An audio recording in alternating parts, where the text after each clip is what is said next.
Hi hello నమస్తే welcome to YK news. డ్రగ్స్పై యుద్ధం కేవలం ప్రభుత్వం పోలీసులు మాత్రమే చేయరు, యువత కూడా యుద్ధం చేయాల్సిందే. మీ జీవితం మీరు రాసుకునే పుస్తకం. అందులో కొన్ని పేజీలు చీకటిమయమైతే జీవితకాలం తలరాత మారిపోతుంది. So say no to drugs bro. ఇక ఇప్పుడు బులెటిన్లో హెడ్లైన్స్ చూద్దాం.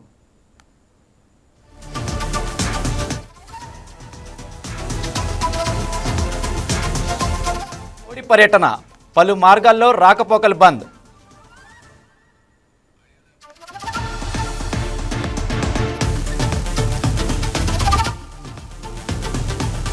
నకిలీ మద్యం కేసులో సిట్ అధికారుల దూకుడు, ప్రధాని నిందితుడు జనార్దన్ ఇంట్లో తనిఖీలు.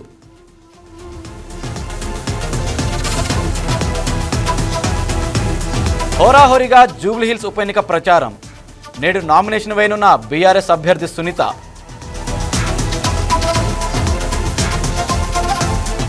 తెలుగు రాష్ట్రాల్లో పెరుగుతున్న చలి తీవ్రత, అప్రమత్తంగా ఉండాలంటున్న అధికారులు.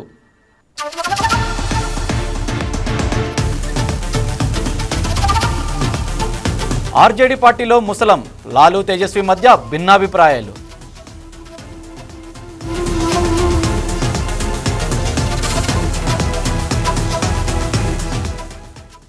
విశాఖ జిల్లా అధికారులు పనిలో అలసత్వం వహిస్తున్నారు. ప్రజల సమస్యలను పరిష్కరించడంలో అధికారులు వ్యవహరిస్తున్న తీరు ఏకంగా జిల్లా కలెక్టర్ హరేంద్ర ప్రసాద్కు ఆగ్రహం తెప్పిస్తోంది. ఎన్నిసార్లు హెచ్చరించినా పనితీరులో మార్పు రాకపోవడం ప్రజలకు శాపంగా మారుతోంది. ప్రజా సమస్యల పరిష్కార వేదిక పీజీఆర్ఎస్ కార్యక్రమంలో వచ్చిన సమస్యలపై తక్షణమే స్పందించేలా అధికారులు చొరవ చూపించాలని కలెక్టర్ ఆదేశించడం అధికారుల తీరుకు నిదర్శనంగా మారుతోంది. ఇక ఇదే అంశంపై మరింత సమాచారం మా విశాఖ స్పెషల్ కరెస్పాండెంట్ దుర్గాప్రసాద్ లైవ్లో అందిస్తారు. Very good morning Durgaprasad. Collector ఆగ్రహంపై మీ దగ్గరున్న లేటెస్ట్ అప్డేట్స్ ఏంటి?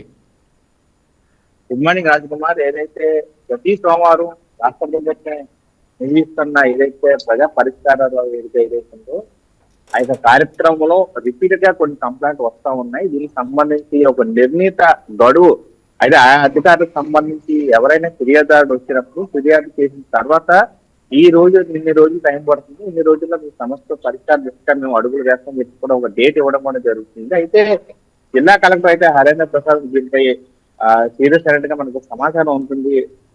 రివ్యూ మీటింగ్ సంబంధించి జరిగినప్పుడు కూడా రిపీటెడ్ కంప్లైంట్స్ ఎందుకు వస్తున్నాయి, ఎందుకు నిర్లక్ష్యం వ్యవహరిస్తున్నారని చెప్పేసి కూడా ఆయా సంబంధిత అధికారులకు సంబంధించి జిల్లా కలెక్టర్ హరేంద్ర ప్రసాద్ అయితే సీరియస్ అయినట్టుగా మనకు తెలుస్తుంది. ఎందుకంటే రాష్ట్ర ప్రభుత్వం ఎంతో ప్రతిష్టాత్మకంగా చేపడుతుంది. ఫిర్యాదుదారులు రాకూడదు, ఇటువంటి కంప్లైంట్స్ రిపీటెడ్ గా రాకూడదు. ఏ సమస్యతో ఆ ప్రజలు మన దారికి వస్తున్నారు, ఖచ్చితంగా ఆ సమస్యల పరిష్కార దిశగా మనం అడుగులు వేయాలి. ఎంత నిర్ణీత సమయం ఉందో దాని నిర్ణీత గడువు లోపనే ఇది క్లియర్ అయ్యే విధంగా మనం ఏర్పాట్లు చేయాలని చెప్తే రిపీటెడ్ గా కంప్లైంట్స్ ఎందుకు వస్తున్నాయి, ఇది ఎందుకు నిర్లక్ష్యం వ్యవహరిస్తున్నాయి, ఇట్లాంటి కార్యక్రమాలు చేపట్టబడ్డ ప్రభుత్వానికి కూడా ఇబ్బందికరంగా ఉంటుంది, ప్రభుత్వంగా చట్టకూర వచ్చే విధంగా ఉంటుంది. కాబట్టి అట్లాంటి వారిని కూడా సస్పెండ్ చేసే దిశగా కలెక్టర్ అయితే అడుగులు వేస్తున్నట్టు సమాచారం అందుతుంది. కలెక్టర్ చాలా సీరియస్ గా ఈ విషయమై ఉన్నట్టుగా కూడా సమాచారం అందుతుంది. ఇప్పటికే దీనికి సంబంధించి అధికారులతో ఒక రివ్యూ మీటింగ్ కూడా ఏర్పాటు చేసి పూర్తి స్థాయిలో ఎన్ని కంప్లైంట్స్ వస్తున్నాయి ప్రతి సంవత్సరం, దాన్ని ఎన్ని మనం పరిష్కారం చూపించాం, ఇంకా ఎన్ని పెండింగ్ లో ఉన్నాయి, పూర్తి స్థాయిలో దాన్ని ఆన్లైన్ లో అప్డేట్ చేయాలి. ఖచ్చితంగా ఇక ఇటువంటి ఎవరైతే అధికారులు నిర్లక్ష్యం వ్యవహరిస్తున్నా అట్లాంటి వారిపై ఖచ్చితంగా సీరియస్ యాక్షన్ తీసుకోబోతున్నాం, ప్రభుత్వాన్ని కూడా నివేదిక ఇవ్వబోతామని చెప్పి కూడా ఆయన అధికారులు ఆదేశించారు. ఈ నేపథ్యంలో ప్రతి సంవత్సరం నిర్వహించే ప్రజా పరిష్కార సమస్య ఏదైతే ఉందో దానికి సంబంధించి ఇంకా ఎటువంటి రిపీటెడ్ ఫిర్యాదు రాకుండా పూర్తి స్థాయిలో ఏర్పాటు చేయాలి. మరోవైపు ఎక్కువగా ప్రభుత్వ భూములు అన్యాక్రాంతం అవుతున్నట్టు ఫిర్యాదులు అందుతున్నాయి. అటువంటి వాటిపై ఎందుకు మీరు నిర్లక్ష్యం వ్యవహరిస్తుందో, ఎక్కడ కూడా ఈ ప్రభుత్వ భూముల బడుగు కూడా ఆక్రమణ గురి కాకూడదు, ఎటువంటి పరిస్థితులు అట్లాంటి ఉపేక్షించి లేదు. దానికి సంబంధించిన రెవెన్యూ అధికారులు కూడా జిల్లా కలెక్టర్ తీవ్ర స్థాయిలో ఆదేశాలు జారీ చేస్తారు. ఎక్కడెక్కడైతే ప్రభుత్వ భూములు ఉన్నాయో వాటిని పూర్తి స్థాయిలో మనం పరిరక్షించాల్సిన బాధ్యత ప్రతి ఒక్కటి అధికారిపై ఉంది. కాబట్టి ఖచ్చితంగా ఎక్కడ కూడా అన్యాక్రాంతం గురి కాకూడదు. మరోవైపు రిపీటెడ్ ఫిర్యాదుదారులు వచ్చినా కూడా దాన్ని సీరియస్ వేరే విధంగా ఉంటే అధికారులు ఆదేశించే సమాచారం ఉంటుంది. రాజ్కుమార్. ఓకే, ఇక రైట్ దుర్గాప్రసాద్, ఫిర్యాదుదారులు నిర్లక్ష్యంగా వ్యవహరిస్తున్న అధికారుల గురించి ఏం చెప్తున్నారు, వారి మాటలు మీరు వివరించండి. ఫిర్యాదుదారులు కొంతమంది రిపీటెడ్ గా వస్తున్నారు. కలెక్టర్ గారు అయితే పూర్తి స్థాయిలో రెస్పాన్స్ ఇస్తున్నారు. డేట్ కి లోపు మీకు ఆ సమస్య ఇంకా రిపీట్ గా ఉండదన్నా కంప్లైంట్ క్లియర్ అయిపోతుందని చెప్పేసి కలెక్టర్ గారు ఆదేశాలు ఇస్తున్నప్పుడు కూడా ఆ సంబంధిత జోనల్ సంబంధించి వార్డు కావచ్చు, లేకపోతే జోనల్ సంబంధించి అధికారులు నిర్లక్ష్యం వ్యవహరిస్తున్నారు. కలెక్టర్ గారు లెటర్ రాసినప్పటికీ దానిపై సైన్ చేసినప్పుడు కూడా ఎవరు కూడా ఆ సంబంధిత ఏదైతే ఒక సమస్య మీద వెళ్ళినప్పుడు ఆ సమస్య ఏ విధంగా ఉంది, దాన్ని ఏ విధంగా క్లియర్ చేయాలనే అంశం మీద ఎవరు అధికారులు కూడా కొన్ని సందర్భంలో విజిట్ చేయట్లేదు. ఆ సందర్భంగా వాళ్ళు విజిట్ చేసి క్లియర్ అయిపోయేలాగా అడుగులు వేయొచ్చు, కానీ ఆ అధికారులు సంబంధించిన డిపార్ట్మెంట్ ఆఫీసులకు ఎవరు రావట్లేదు. కాబట్టి మేము మరలా ఆ కలెక్టర్ కార్యాలయం చుట్టూ జరగాల్సి వస్తుంది గురించి కూడా ప్రజలైతే కొంచెం నిరుత్సాహం వ్యక్తపడుతున్న అంశాన్ని మనం చూడొచ్చు. ఈ నేపథ్యంలో ఈ సంబంధించిన ఎవరైతే రిపీటెడ్ గా వస్తున్నారో ఫిర్యాదులు నేరుగా కలెక్టర్ దృష్టికే తీసుకెళ్లడం జరిగింది. మీరు డేట్ ఇచ్చినప్పుడు కూడా మీ కింద స్థాయి అధికారులు ఎవరు పనిచేయట్లేదు సార్, అక్కడ రెస్పాన్స్ సరిగా ఉండట్లేదని చెప్పేసి నేరుగా కలెక్టర్ దృష్టికే ప్రజలు తీసుకెళ్లడంతో కలెక్టర్ దీనికి ఒక రివ్యూ కూడా ఏర్పాటు చేసి ఆయా సంబంధించిన అధికారులతో కూడా మీటింగ్ ఏర్పాటు చేసి సీరియస్ వార్నింగ్ ఇచ్చడం మనకు సమాచారం ఉంది. ఇట్లాంటి ఉపేక్షించేది లేదు, ఇక్కడ నుండి ఇట్లాంటి వాటిపై ఖచ్చితంగా ఒక నిర్ణయం తీసుకొని ఎవరైతే నిర్లక్ష్యం వ్యవహరిస్తున్నారో, ఎవరైతే ఇట్లాంటి ఆ ప్రాంతం సంబంధించి ఆ సమస్యలు ఏ విధంగా ఉన్నాయి, దాన్ని ఏ విధంగా పరిష్కారం మనం చేయాలని చెప్పేసి ఆ ప్రాంతానికి చేరుకోవట్లేదో దానిపై ఎవరు నిర్లక్ష్యం వ్యవహరిస్తున్నారో వాటిపై ఖచ్చితమైన సీరియస్ యాక్షన్ ఉండబోతుందని చెప్పి కూడా కలెక్టర్ వారికి స్ట్రిక్ట్ యాక్షన్ సంబంధించిన ఆదేశాలు జారీ చేసినగా మనం చూడొచ్చు. రాజకుమార్. Okay, right Durga Prasad. ఇక భూముల ఆక్రమణలకు గురవుతున్నాయని అంటున్నారు కదా, వీటితో పాటు ఇంకా ఏ సమస్యలు ఉన్నాయి అక్కడ? ప్రధానంగా విశాఖలో మనం చూస్తే రిపీట్ గా వచ్చే కంప్లైంట్స్ రెవెన్యూ శాఖ సంబంధించి ఎక్కువ ఆక్రమణ గురయ్యని చెప్పి కంప్లైంట్ రావడం జరిగింది. గత ప్రభుత్వ హయాంలో, వైసీపీ హయాంలో ప్రభుత్వ భూములు అన్యాక్రాంతం అయ్యాయి. వారే రాజకీయ ముసుగులో కొందరు నేతలే ఆక్రమణకు గురి చేశారని చెప్పి కూడా అప్పట్లో కూటమి అంటే వైసీపీ ప్రభుత్వం టైంలో టీడీపీ శ్రేణులు కావచ్చు, కూటమి సంబంధించి జనసేన శ్రేణులు కూడా అప్పట్లో గత ప్రభుత్వ హయాంలో కంప్లైంట్ చేశారు. బట్ అది ఇప్పటికీ కొంతమంది అధికారులు ఇప్పటికి కూడా ప్రభుత్వం మారి 17 నెలలు అయినప్పుడు కూడా ఇప్పటికీ కొంతమంది వైసీపీకి సపోర్ట్ గానే పనిచేస్తా ఉన్నట్టు అధికారులు కూడా అనుమానం వ్యక్తం అవుతుంది. ఎందుకంటే ఎన్నిసార్లు రిపీటెడ్ గా వస్తుందంటే ఖచ్చితంగా ప్రభుత్వం మారి కూటమి ప్రభుత్వం అధికారులకు వచ్చినప్పుడు కూడా కొంతమంది అధికారులు నిర్లక్ష్యం వ్యవహరిస్తారు. ఇప్పటికి కూడా పాత ప్రభుత్వాలు ఎవరైతే ఉన్నారో ఆ టైంలో ఎవరైతే భూ ఆక్రమణ చేశారో వారికి సపోర్ట్ గానే వ్యవహరిస్తున్నారా అని అనుమానం కూడా వ్యక్తం అవుతుంది. దీని మీద సంబంధించి కూటమిలో ఉన్న కార్పొరేటర్లు కూడా మూర్తి యాదవ్ లాంటి వాళ్ళు కూడా రిపీటెడ్ గా ఫిర్యాదు చేశారు. ఖచ్చితంగా ఎవరైతే గత ప్రభుత్వంలో ఉన్న వారికే ఇప్పటికీ కూడా సపోర్ట్ చేస్తున్నట్టు మాకు సమాచారం ఉంది. అట్లాంటి అధికారులపై ఖచ్చితంగా మీరు సీరియస్ యాక్షన్ తీసుకోవాలని చెప్పి కూడా కలెక్టర్ కి కూటమి శ్రేణులు వెనకపత్రం ఇచ్చారు. ఇటువంటి వాటిపై ఖచ్చితమైన యాక్షన్ ఉండబోతుందని చెప్పి కూడా కలెక్టర్ సీరియస్ అయినట్టు కూడా మనకి సమాచారం ఉంటుంది. రాజకుమార్. ఓకే దుర్గా ప్రసాద్, అయితే ఇక నిర్లక్ష్యం వ్యవహరిస్తున్న అధికారులని అంటున్నారు కదా, వాళ్ళు ఏమంటున్నారు? ఖచ్చితంగా కలెక్టర్ సీరియస్ ఆదేశాలు జారీ చేయడంతో హుటాహుటిన ఆయా ప్రాంతాలను సందర్శించి ఎవరైతే ఫిర్యాదులు చేశారో వారికి ఏ ప్రధాన సమస్య ఏముంది, ఎక్కడ అన్యాక్రాంతం అవుతున్న భూములు దాన్ని ఏ విధంగా పరిరక్షించాలి, ఎవరు ఆక్రమణ గురి చేశారో అట్లాంటి వారిపై ఇప్పుడు యాక్షన్ తీసుకున్న దిశగా ఎవరైతే ఆ రెవెన్యూ శాఖకు సంబంధించిన అధికారులు పయనమైనట్టుగా మనకి సమాచారం ఉంది. రానున్న కాలంలో ఇప్పుడు విశాఖ వేదికగా పెట్టుబడుల సదస్సు అవుతుంది. గూగుల్ డేటా సెంటర్ లాంటి ఎన్నో అపూర్వమైన కార్యక్రమాలు, బృహత్తరమైన కార్యక్రమాలకు కూటమి ప్రభుత్వం కూడా కృషి చేస్తున్నారు. ఇట్లాంటి నిర్లక్ష్యం వ్యవస్థ ఇబ్బందికరంగా ఉంటుంది కాబట్టి ఖచ్చితంగా సస్పెండ్ అయ్యే అవకాశాలు కూడా పుష్కలంగా ఉన్నాయి. కాబట్టి నిర్లక్ష్యం వ్యవస్థ అధికారులు కూడా ఆ ప్రాంతాలు చేరుకునే అవకాశాలు కనిపిస్తున్నాయి. రాష్ట్రంలో సంచలనం సృష్టించిన నకిలీ మద్యం కేసులో సిట్ అధికారులు దూకుడు పెంచారు. విచారణలో భాగంగా ఎన్టీఆర్ జిల్లా ఇబ్రహీంపట్నంలో ప్రధాన నిందితుడు అద్దేపల్లి జనార్దన్ రావు ఇంట్లో సోదాలు నిర్వహించారు. ఈ క్రమంలో జనార్దన్ కుటుంబ సభ్యులను కూడా విచారించారు. నిందితుడికి ఎవరెవరితో సంబంధాలు ఉన్నాయనే కోణంలో దర్యాప్తు చేస్తున్నట్లు తెలుస్తోంది. తనిఖీల్లో భాగంగా ల్యాప్టాప్, ఇతర పలు కీలక ఆధారాలు సేకరించినట్లు సమాచారం. అలాగే మరో నిందితుడు జగన్మోహన్ ఇంట్లోనూ తనిఖీలు చేపట్టారు.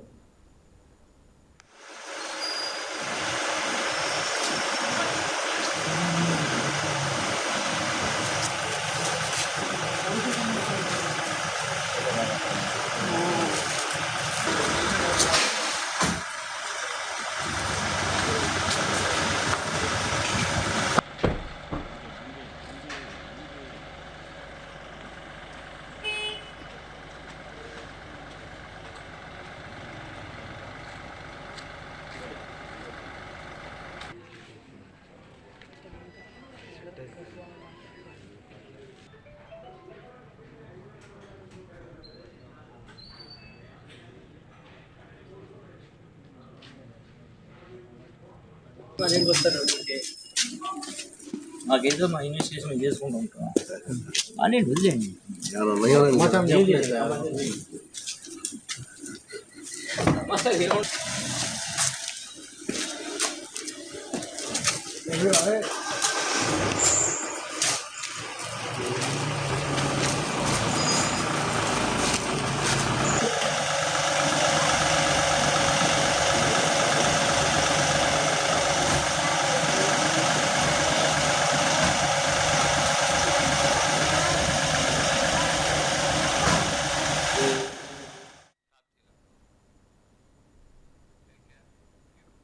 ఆడవాళ్లంతా తాగుబోతులంటూ మహిళలను కించపరిచేలా వ్యాఖ్యలు చేసిన వినుకొండ మాజీ ఎమ్మెల్యే బొల్ల బ్రహ్మనాయుడిపై తెలుగు మహిళలు, జనసేన వీర మహిళలు, బీజేపీ మహిళా మోర్చా నాయకులు, మహిళా సంఘాలు కన్నెర్ర చేశారు.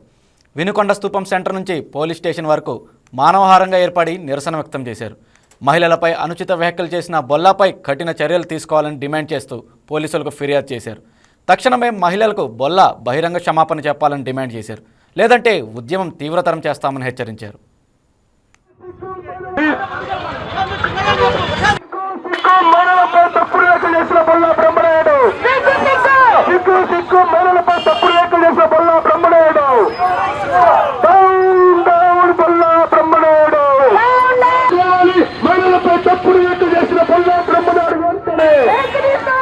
భారతదేశంలో కని విని ఎరుగని రీతిలో మన మహిళలంటే ఒకప్పటి నుంచి ఇప్పటి వరకు కూడా ప్రత్యేకమైన గౌరవ సాంప్రదాయాలకి ప్రతీకలుగా వరల్డ్ మొత్తం చూస్తారు. అటువంటి భారతదేశంలో పుట్టిన మహిళల పట్ల అనుచిత వ్యాఖ్యలు చేసిన మాజీ ఎమ్మెల్యే బొల్ల బ్రహ్మనాయుడు గారు అనుచిత వ్యాఖ్యలు చేశారు. ఇది మేము ఏమాత్రము వదలము. ఎందుకంటే ఇంత దారుణంగా కొంతకాలంగా బ్రహ్మనాయుడు గారే కాదు, వైసీపీలో ఉన్న వాళ్ళు ఒకప్పుడు గౌరవ సభని కౌరవ సభగా మార్చారు. తర్వాత ఇంకొక ఆయన వచ్చి మహిళల్ని వేసేలు అన్నారు. ఇప్పుడేమో తాగుబోతులు అంటున్నారు. ఇంతకంటే నీచమైన మాటలు ఇంకా లేవు మహిళలను అనడానికి. ఇటువంటి అనుచిత వ్యాఖ్యలు చేయడం మేమెంత మాత్రం సహించలేము. ఏం తాగుబోతులం అయ్యాము? ఎవరిని చూసి ఏమనుకుంటున్నారు? తాగుబోతులం అవ్వాలంటే మీరు అడ్డమా మాకు? తాగుబోతుల్ని భర్తల్ని కూడా భరించి పిల్లల కోసము దరిద్రతో సమానమైన సహనం ఓర్పుతోటి కాపురాలు ఇంట్లో చేసుకునే మహిళల్ని ఈ రకంగా రచ్చకులాగి తాగుబోతులు అనడం ఎటువంటి సహించలేని విషయం. వేదాల నుంచి చెప్తున్నారు, ఎత్ర నారీ పూజ్యంతే రమంతే దత్ర దేవత పూజ్యతే అని. మహిళల్ని ఎక్కడ గౌరవిస్తారో అక్కడే పూజింపబడతారు దేవతలు. అటువంటి భారతదేశంలో ప్రతి ఒక్కళ్ళు ఎంత పనికి మాలిన వాళ్ళు కూడా తన భార్య పట్ల, తల్లి పట్ల, చెల్లి పట్ల అనుచిత వ్యాఖ్యలు చేయడు. అటువంటి విషయం ఉన్న మన భారతదేశంలో ఇలాగా మన నియోజకవర్గంలో మహిళల మీద అనుచిత వ్యాఖ్యలను చేయడము తగందని ఏకం చేసి వాళ్ళకి శుభాకాంక్షలు చెప్తూ వాళ్ళకి ఆయన శక్తి కొలది చీరలైనా తొడుక్కోవడానికి గాజులు ఇవన్నీ చేసి భోజనం పెట్టి వాళ్ళకి శుభాకాంక్షలు చెప్పి మీకు అన్నగా నేనున్నాను, నా తలుపులు ఎప్పుడూ తెరిచుంటాయి మీకు అని వాళ్ళని సాగనంపారు. ఇంతటి విలువైన సాంప్రదాయం పాటిస్తున్న మన వినుకొండలో ఇటువంటి అనుచిత వ్యాఖ్యలు చేయడం ఏమాత్రము మంచిది కాదు. మహిళలమైన మేము చక్కగా ఇంటికి పట్టున కాపురాలు చేసుకుంటుంటే మా భర్తలే మమ్మల్ని అన్నారు. అటువంటిది మీరు అనడము ఏం చూసి ఏ ఆధారంతో అన్నారో మీరు ఒకసారి చూసి. నంద్యాల జిల్లా శ్రీశైలంలో 16వ తేదీన ప్రధానమంత్రి నరేంద్ర మోడీ పర్యటన సందర్భంగా శైవ క్షేత్రాన్ని కొత్త హంగులతో తీర్చిదిద్దుతున్నారు. శ్రీశైల క్షేత్రంలో మోడీ పర్యటనకు అన్ని ఏర్పాట్లు పూర్తి చేశామని ఈవో శ్రీనివాసరావు చెప్పారు. అదేవిధంగా మనసుకు ఆహ్లాదం కలిగించేందుకు అరుదైన 180 రకాల మొక్కలను వివిధ ఆకృతులలో ప్రధాన ద్వారం వరకు ఏర్పాటు చేశామని తెలిపారు. దీనిపై మా స్పెషల్ కరెస్పాండెంట్ హరినాయుడు మరిన్ని వివరాలు అందిస్తారు. ఈ నెల 16వ తేదీన ఉమ్మడి కర్నూలు జిల్లా అయినటువంటి శ్రీశైల బ్రహ్మరాంబిక మల్లికార్జున స్వామివారి దర్శనానికి దేశ ప్రధాని నరేంద్ర మోదీ వస్తున్నారు. ఈ వస్తున్నటువంటి తరుణంలో ప్రధానికి నచ్చినటువంటి 180 రకాల మొక్కలను శ్రీశైలం దేవాలయం చుట్టుపక్కల, అదేవిధంగా మోదీ పర్యటనలో ఉన్నటువంటి అంటే ఎక్కడి నుంచి షెడ్యూల్ అనే పూర్తి రోడ్ సర్కిల్ నందు కూడా పూర్తి వివిధ రకాల మొక్కలను ఇక్కడ ఏర్పాటు చేయడం జరిగింది. మోదీ వస్తున్నటువంటి సందర్భంలో మన సునిపేట హెలిప్యాడ్ నుంచి మనకు నంది మండపం సర్కిల్ దాకా, అంటే సునిపేట నుంచి దాదాపు ఇక్కడ రావడానికి ఒక 10 కిలోమీటర్ల వంటి వెహికల్స్ సమయం ఉంటుంది. ఆ వెహికల్స్ వచ్చేటటువంటి సందర్భంలో ఎలాంటి ఇష్యూస్ చేయకుండా, అవాంఛనీయ సంఘటనలు జరగకుండా తగు ఏర్పాట్లన్నీ కూడా నిర్వహించడం జరిగింది. ఏది ఏమైనప్పటికీ కూడా ప్రధాని వస్తున్నటువంటి సందర్భంగా ఇలా రకరకాల మొక్కలు, అంటే ప్రధానికి ఎలాంటి ఫ్లవర్స్ ఇష్టము, ఎలాంటి మొక్కలు అంటే ఇష్టము అనే ఒక పూర్తి సమాచారం అక్కడి నుంచి మన ఆలయ ఈవో గారు అదేవిధంగా ఆలయ అధికారులందరూ తీసుకున్నటువంటి సందర్భంలో వారందరూ కూడా అలాంటి మొక్కలను ఇక్కడ ఏర్పాటు చేశారు. ఆ మొక్కలను మనం చూడడానికి ఒకసారి మనం చూస్తూనే ఉన్నాం. ఆ మొక్కలు చూడడానికి చాలా ఇంట్రెస్టింగ్ ఉంది. అంటే ఒక్కసారి చూసేసరికి ప్రతి ఒక్కరిని అట్రాక్ట్ చేసే విధంగా ఉన్నటువంటి మొక్కలను కూడా ఇక్కడ ముఖద్వారం నుంచి పూర్తిగా స్వామి అమ్మవార్లను దర్శనం చేసుకునే వరకు ఈ 180 రకాల మొక్కలను నీట్గా డిజైన్ చేయడం జరిగింది. రకరకాల డిజైన్లతోటి రకరకాల అందాలతోటి ఈ మొక్కలు ఉన్నటువంటి శ్రీశైల బ్రహ్మరామిక మల్లికార్జున స్వామి ముఖద్వారం చూడగానే మరో కొత్త కోణం ఏర్పడడం జరిగింది. ఏది ఏమైనప్పటికీ కూడా మనం ఇంకొక విషయం ఇక్కడ ఏమంటే శ్రీశైల బ్రహ్మరామిక మల్లికార్జున స్వామి వారి పూజకు నుంచి అదేవిధంగా ప్రతిరోజు వాడేటువంటి పూలన్నీ కూడా మనకు శ్రీశైలంలోని దాదాపు 40 ఎకరాల్లో ఓ తోటను ఏర్పాటు చేయడం జరిగింది. ఆ తోట నుంచి వచ్చేటువంటి పూలని ఇక్కడ స్వామి అమ్మవార్లకు ప్రతి ఒక్క పూజా కార్యక్రమానికి కానివ్వండి, అదే ఉగాది, దసరా, శివరాత్రి బ్రహ్మోత్సవాలకు కానివ్వండి ఆ ఫ్లవర్స్ మాత్రమే ఇక్కడ వాడుతూ ఉంటారు.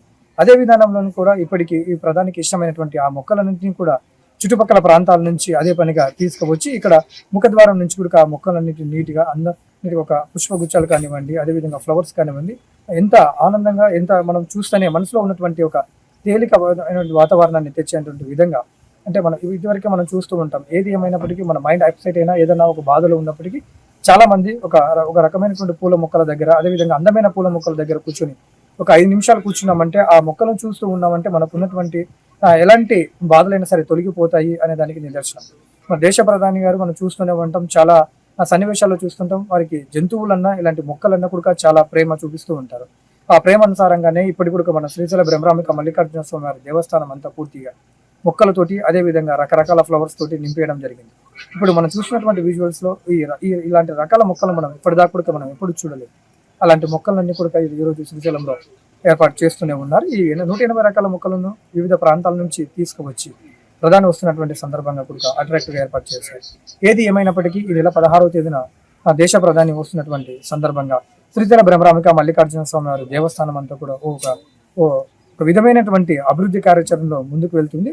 మనం 2 తెలుగు రాష్ట్రాల్లో చెప్పుకోదగ్గ ప్రాంతం అయినప్పటికీ అదేవిధంగా శక్తిపీఠం అదేవిధంగా శ్రీశైల బ్రహ్మరామిక మల్లికార్జున స్వామి వారి దంపతులు ఇద్దరు కూడా ఇక్కడే కొలువై ఉన్నారు అని చెప్పేసి చాలా మనం సందర్భాల్లో మనం తెలుపుతుంటారు. ఆ విధానాన్ని ఇక్కడ చూస్తూ ఉన్నాం. కృషి ఉంటే మనుషులు ఋషులవుతారని అడవి రాముడు సినిమాలో పెద్ద ఎన్టీఆర్ పాట ఒకటి ఉంది కదా. ఇదిగో ఇప్పుడు మనం చెప్పుకోబోయే కథ కూడా అలాంటి వ్యక్తిదే. అంగవైకల్యం కేవలం శరీరానికే కానీ ప్రతిభకు కాదని అతను నిరూపించాడు. తన అకుంఠిత దీక్షతో మెగా డిఎస్సిలో టీచర్ జాబ్ సంపాదించాడు. ఇంతకీ అతను ఎవరు? Let's watch the story. పశ్చిమ గోదావరి జిల్లా గణపవరానికి చెందిన శివకుమార్ చిన్నప్పుడే పోలియో బారిన పడ్డాడు. దీంతో ఆయన్ని అంగవైకల్యం చుట్టుముట్టింది. అయినా కూడా అధైర్యపడకుండా కష్టపడి చదువు సాగించారు. తాను ఈ స్థాయికి చేరుకోవటానికి కారణం తన సోదరుడే అని ఆయన చెబుతారు. ఫస్ట్ క్లాస్ నుంచి డిగ్రీ వరకు తనను తన సోదరుడే సైకిల్ పైకి తీసుకువెళ్లేవాడని చెప్పారు. ఈ టీచర్ జాబ్ సంపాదించడానికి తనకు కుటుంబ సభ్యులు కూడా అన్ని విధాలుగా సహకరించారని చెప్పారు. 2001 డిగ్రీ డ్రాప్ అవుట్. అప్పటి నుంచి కూడా ఎడ్యుకేషన్ తప్ప ఇంకోటి అంటూ తెలియదు. ఎందుకంటే చిన్నప్పటి నుంచి కూడా నాకు చదువుకోవటానికి కానీ బయటికి వెళ్ళడానికి కానీ ఎవ్వరూ కూడా మనకి అందరూ అనుకుంటారు ఏదో అది ఉంటాయని. కానీ మా నాన్నగారు అమలాపురం టైలర్ గారు. కానీ ఎంత చేసినప్పటికీ కూడా మిడిల్ క్లాస్ ఫ్యామిలీస్కి ఉండేటువంటి కష్టాలు మాకు అలాగే ఉంటాయి. అలాగే మేము అంగవైకల్యం మూలంగాను నేను పడ్డ కష్టాలు అంతా ఎంత కాదు. తీరా చూస్తే నా చిన్నప్పటి నుంచి డిగ్రీ వరకు కూడా నేను చెప్పుకోదగినటువంటి ఒకే ఒక వ్యక్తి ఉన్నారంటే అది మా అన్నయ్య గారు, పెద్ద అన్నయ్య గారు. ఆయన సైకిల్ మీద నన్ను వెనకాల కూర్చోబెట్టుకుని ప్రొద్దున సాయంత్రం 2 పూట్ల ప్రైవేట్కి ప్లస్ స్కూల్కి కూడా తీసుకువెళ్ళి ఇవన్నీ చేయటం జరిగింది. నా డిగ్రీ వరకు కూడా ఆయనే తోడున్నారు. ఆయనే కనుక లేకపోతే ఈరోజు నేను ఈ ఎడ్యుకేషన్లో ఎంటర్ అయ్యి ఇలా డిగ్రీ సాధించడం లేకపోతే తర్వాత బీఈడీ చేయటం కానీ లేకపోతే ఇలా రావడం అనేటువంటి స్థాయి అనేది లేదు. కాబట్టి ఆయన ఇప్పటికీ కూడా మర్చిపోను నేను. అదేవిధంగా మా నాన్నగారు ఇచ్చినటువంటి ధైర్యం కూడా నాకు ఉంది. డిగ్రీ అనంతరం ఓ ప్రైవేట్ స్కూల్లో టీచర్గా పనిచేస్తూ ఇంటి దగ్గర ట్యూషన్ చెప్పుకుంటూ కుటుంబానికి చేదోడు వాదోడుగా ఉండేవాడని శివకుమార్ చెప్పారు. అలాగే తనకు డిఎస్సి ట్రైనింగ్కు సహకరించిన తమ స్కూల్ ప్రిన్సిపల్, హిందీ పరీక్షలకు సోమరాజు లాంటి వ్యక్తుల సహకారంతో ముందుకు సాగానని తెలిపారు. సరిపల్లి గ్రామంలో విద్యాజ్యోతి మెరిట్ స్కూల్లోకి ఎంటర్ అవ్వడం జరిగింది. అక్కడ ప్రిన్సిపల్ గారు అయినటువంటి నాగేశ్వరరావు గారు, ప్రిన్సిపల్ గారు ఎంతో మంచి వ్యక్తి. ఆయన నాకు ఇచ్చినటువంటి ప్రోత్సాహం మూలంగా ఓన్లీ పార్ట్ టైం చేసినప్పటికీ కూడా అప్పుడు మ్యాథ్స్, హిందీ డీల్ చేసేవాడిని నేను.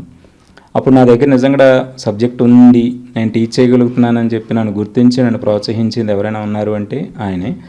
ఆ సమయంలో నాకు ప్రతి సంవత్సరం కూడాను డిగ్రీ ఎగ్జామ్స్ కట్టడం, కరెక్ట్గా ఆ స్కూల్లో పనిచేస్తున్నంతసేపు ప్రిన్సిపల్ గారు మాకు ఒకటే చెప్తారు, ఎవరికైనా సరే మీరు సబ్జెక్టులకి ఎక్కువ ఇంపార్టెన్స్ ఇవ్వండి. సబ్జెక్టులో పిల్లలకి ఎంత ఇంపార్టెన్స్ ఇస్తారో అంటే వాళ్ళకి ఎంత మీరు ఇస్తే అంత మీకు మంచి పేరు వస్తుంది, మంచి నాలెడ్జ్ వస్తుందని మాకు చెప్పేవారు. ఆయన ఇచ్చినటువంటి ఆ ప్రోత్సాహంతో నేను చిన్నప్పుడు ఎలా చదువుకున్నాను అలాగే పిల్లలందరికీ కూడా గ్రామర్ విషయంలో కానీ లేకపోతే రిమైనింగ్ ఏదైనా లెసన్స్ చెప్పడంలో కానీ ఎక్స్ప్లెయిన్ చేయడంలో కానీ అలా చేయటం వల్ల ఆ 9 సంవత్సరాల్లోనూ 0 నుంచి మ్యాక్సిమం ఒక 30% వరకు నేను పిల్లలకి 100% హిందీ టు హిందీ చెప్పగలిగే స్టాండర్డ్ తెచ్చుకున్నాను. మ్యాథ్స్ ఆల్రెడీ చెప్తూ ఉండేవాడిని. కాకపోతే ఏంటంటే ఇప్పుడు నేను సెలెక్ట్ అయింది ఏంటంటే ఎస్ఏ హిందీ గాక సెలెక్ట్ అవ్వడం మూలంగా ఇక్కడ ప్రజెంట్ మీ ముందు మాట్లాడుతున్నాను కాబట్టి హిందీ గురించే చెప్తున్నాను. మన జరిగినటువంటి మే నెలలో ఇచ్చినటువంటి 45 రోజులు అనగానే చదివేద్దాం లేదు వచ్చేద్దాం అనుకున్నాను. అయినప్పటికీ కూడా అదే కంగారులో చదవడం ద్వారా జూన్ జూలైలో నేను ఎగ్జామ్కి అటెండ్ అవ్వడం జరిగింది. నాకు వచ్చింది ఏంటంటే school assistant Hindi and post PGT and TGT కూడా రాయడం జరిగింది. 3 క్వాలిఫై అయ్యాను. కానీ ఎస్ఏ హిందీ 40వ ర్యాంక్ వచ్చింది. 70.30 మార్క్స్ వచ్చినాయి. దాంతో వస్తుందా రాదా, ఎడ్జ్లో ఉన్నాను కదా అని చాలా భయంతో ఉన్నప్పుడు మెరిట్ లిస్ట్లో నాది 40th ర్యాంక్ ఉండడం చూసి చాలా హ్యాపీగా ఫీల్ అయ్యి ప్రతి ఒక్కరికి చెప్పడం జరిగింది. బాధపడాల్సింది ఏంటంటే 2.5 సంవత్సరాల నుంచి నేను పడ్డ కష్టం ఎంతంటే చివరికి మా అన్నయ్య గారు ఓన్లీ డిగ్రీ వరకు మాత్రమే ఆయన చేశారు. దాని తర్వాత నేను ఒక బండి కొనుక్కుని ఆ 3 చక్రాల బండి మీదే పెట్రోల్ బండి అనమాట. ఆ బండి మీద తిరుగుతూ మార్నింగ్ 6 to 8 వరకు ట్యూషన్ చెప్పి ఈవినింగ్ 4 to 8 వరకు ట్యూషన్ చెప్పి మధ్య సమయంలో ప్రిపేర్ అయ్యేవాడిని. కానీ ఎవరో కూడా పట్టించుకునేవారు కాదు. కాన్వెంట్ కూడా మానేసిన తర్వాత చివరికి చుట్టుపక్కల ఎవరున్నా సరే అసలు పట్టించుకోలేని పరిస్థితిలో ఉంటే ఒంటరిగా ఉండేవాడిని. అప్పుడు నేను ఓన్లీ తలుచుకునేది ఒకటే మా దేవుడైనటువంటి యేసు ప్రభువుని. గతంలో కూడా ఇదే ప్రభుత్వంలో డిఎస్సికి ఒకసారి క్వాలిఫై అయ్యానని, రెండవసారి క్వాలిఫై ఎగ్జామ్కి వెళ్లటం కుదరలేదన్నారు. మూడోసారి కూడా డిఎస్సికి అవకాశం ఇదే ప్రభుత్వంలో వచ్చిందని, దీనికి ప్రయత్నించి తాను సఫలమైనట్లు సంతోషం వ్యక్తం చేశారు. 3 ఉద్యోగాలకు క్వాలిఫై అయ్యానని, అందులో ఒకదాన్ని ఎంచుకొని ట్రైనింగ్ కూడా పూర్తి చేశానని చెప్పారు. మీరు ఇప్పటి వరకు ఎన్ని డిఎస్సీలు ఫేస్ చేశారు? అందులో ఈ ప్రభుత్వం డిఎస్సీ పెట్టింది కదా, ఎలా సపోర్ట్ చేసింది మీకు? నేనైతే 2013 ట్రైనింగ్ హిందీ పండిట్ ట్రైనింగ్ అయిన తర్వాత 2014లో రాసింది ఫస్ట్ డిఎస్సి టీఆర్టీ అనే పేరుతోటి.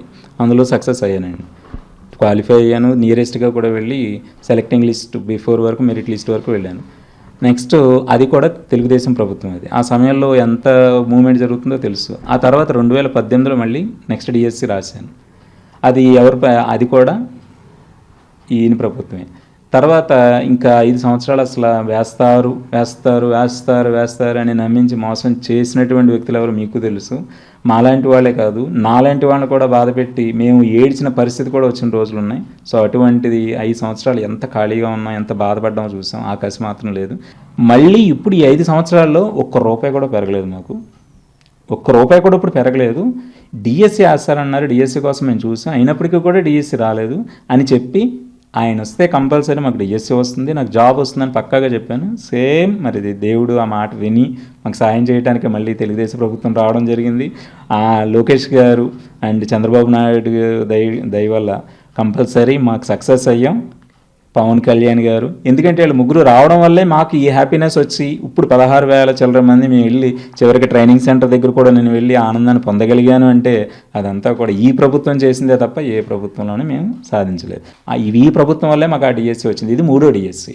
ఫస్ట్ డిఎస్సిలో నేను సాధించాను, అది అప్పుడు నేను క్వాలిఫై అయ్యాను కానీ సెలెక్ట్ అవ్వలేదు. సెకండ్ డిఎస్సికి క్వాలిఫై అయ్యాను కానీ ఒకటి రాయలేదు. ఇది 3వ డిఎస్సి. 3వ డిఎస్సిలో సక్సెస్ సాధించాను. 3 రాశాను నేను. ఎస్ఏ హిందీ రాశాను, పీజీటీ, టీజీటీ రాశాను.